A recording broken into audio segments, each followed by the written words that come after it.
Cavite Mutiny, there is one thing that serves as a main issue here, and that is the accounts on this particular history presents conflicts on the real reasons of the mutiny.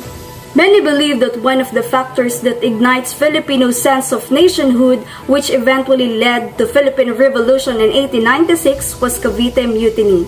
And because of this event, it has been remarkable among Filipinos because it brings out to the martyrdom of Gomburza, who were executed in 1872. Good day! This is Daniel Gabriel B. Diamante reporting. In this report, we will going to identify the type of source using historical criticism of Cavite Mutiny from GA News Online. As we can observe in Cavite Mutiny source, it is considered to be a secondary source, because we know that the secondary source will be referring to the primary source as their initial source of data. With that, the source is also a scholarly book in which it is a book written by the scholars to inform others about the information they have gathered. And it was written by the three authors, namely Neri, Dolina, and Sayon, that is made for the understanding of the people. Thus, the information that the reports of the respective personas were put into the book, and it was published in the year 2019. Moreover, it serves as understanding on what happened in the year 1872, Cavite Mutiny, that provides different perspectives of the Spanish and Filipinos. It can be read in the source that the Spanish and Filipino have their own perspectives on the Cavite Mutiny. Whereas, for the Spanish, they said that it was due to the Filipino clergy who started the rally that led the mutiny in Cavite. On the other hand, for the Filipino perspective, the mutiny that happened was rebuttal to the injustices that happened in the society. That's all.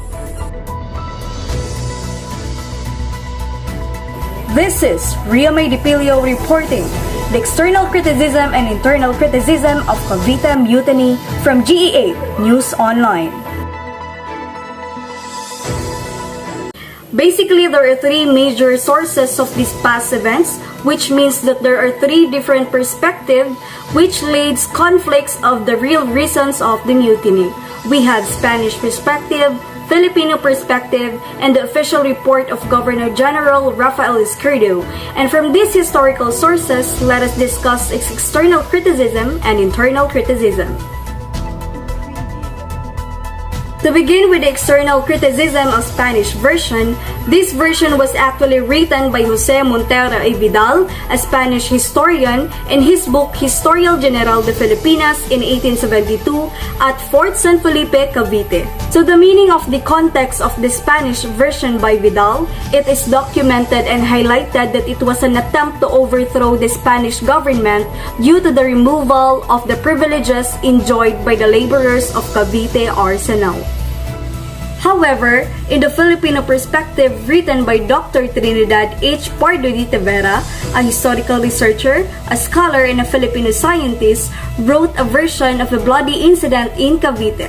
It was believed that the mutiny was a response to the injustice in the society, or in Filipino, kawalan ng katarungan sa lipunan, due to the reason that when they found out that taxes and other burden was deducted from their salaries, which refers to the workers of the arsenals in Cavite.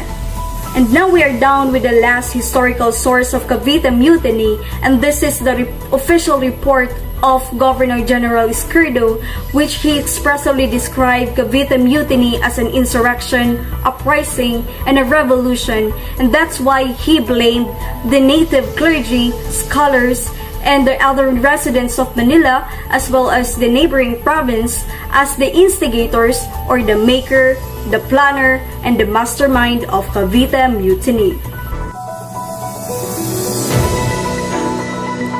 Hello everyone, this is Amal Divilla. So Cavite Mutinies historical sources is considered as published due to the fact that it intends to use this for public. Also, this is considered as a written documents. Cavite Mutiny, January 20, 1872, brief uprising of 200 Filipino troops and workers at the Cavite Arsenal, which became the excuse for Spanish repression of the embryonic Philippine nationalist movement. Ironically, the harsh reaction of the Spanish authorities served ultimately to promote the nationalist cause. The mutiny was quickly crushed, but the Spanish regime, under the reactionary governor Rafael de Izquierdo, magnified the incidents and used it as an excuse to clamp down on those Filipinos who had been calling for governmental reform. A number of Filipino intellectuals were seized and accused of complicity with the mutineers. After a brief trial, 3 priests, Jose Burgos, Jacinto Zamora, and Mariano Gomez, were publicly executed. The 3 subsequently became martyrs to the cause of Philippine independence.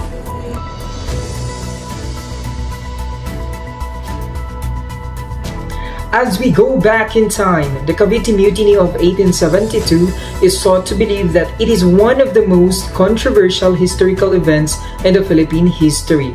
It serves as the eye-opening of the patriotic Filipinos to vote for freedom against suppression. Historical documents that tell that the significant event of the Cavite Mutiny has brought by some authors an account of perspective.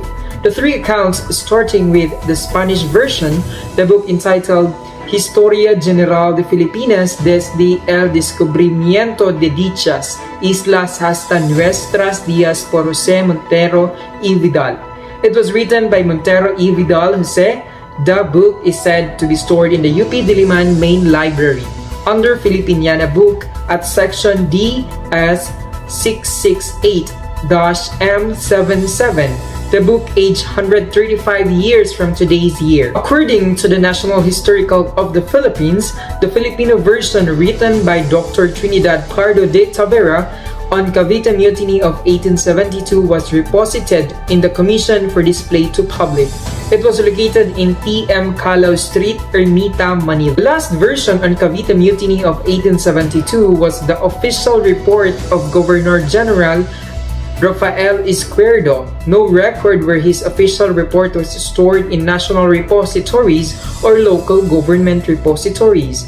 We'll be back with more news and update in an hour. I am James Delucan. Keep it here on GE8 News Online. There are 2 versions of Cavite Mutiny. First is the Filipino versions. It is a simple mutiny by the native Filipino soldiers and laborers of the Cavite Arsenal who turned out to be dissatisfied with abolition of their privileges. In this version, Tavera reports that the friars and Izquierdo have used the mutiny to report a conspiracy of the Filipino residents and clergy to abolish the government. They plan to remove certain powers from the friars in the government and in management of educational institutions. While for Spanish version, they kind of magnified it. According to them, it was an attempt of the Indios to overthrow the Spanish government in the Philippines. This version was stated by Jose Montero y Vidal that a primary cause of the Cavite Mutiny was to overthrow the Spanish government. And of course, this was due to the abolition of the privileges for the Filipinos. It is also stated that the Filipinos were supported by the native clergy. Those are Father Gomez, Father Zamora, and Father Burgos, where at the end of the Cavite Mutiny, the 3 priests were executed.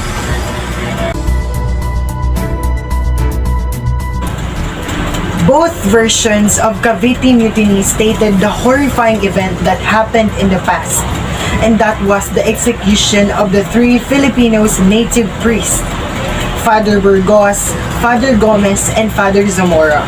According to the Filipinos, it was a witness of real execution and a threat to them that death will be experienced if they would like to conduct or implement a revolution against the Spanish government.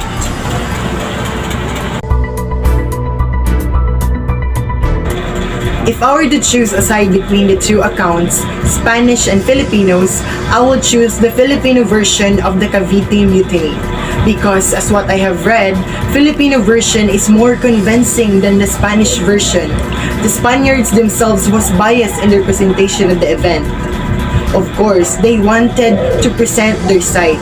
But if you are going to analyze the accounts based on the Filipino versions, the Filipinos, especially the Caviteños, just wanted to have equal rights. They wanted to have privileges. They want to protest and they wanted to establish schools in Manila that would be governed by Filipinos. Basically, the Cavite Mutiny serves as an important part in our history for us Filipinos, as it brings out to the martyrdom of Gomburza, who were executed in 1872. Also, it is the uprising of 200 Filipino troops and workers of Cavite arsenals which became the excuse of Spanish repression of the embryonic Philippine nationalist movement. Ironically, it is the harsh reaction of the Spanish authorities that serves ultimately to promote the nationalist cause.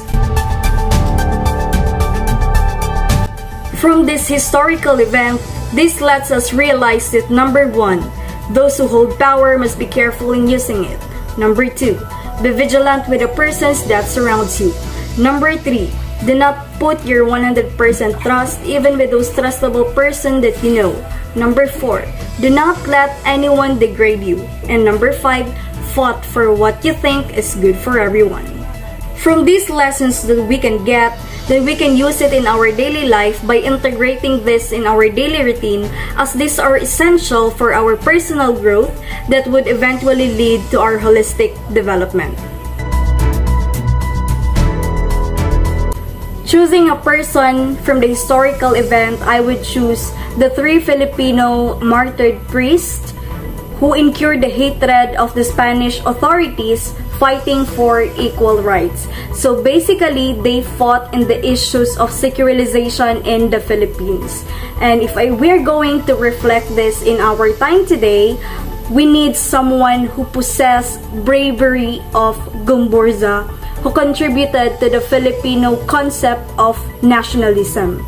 And I hope young people would have an interest in studying or knowing about these 3 Filipino priests, as their characteristic will surely influence our young ones to inspire and be educated with our Philippine history. And that concludes for our headlines today. Again, this is Ria May Dipilio. Stay tuned, keep updated from GA News Online.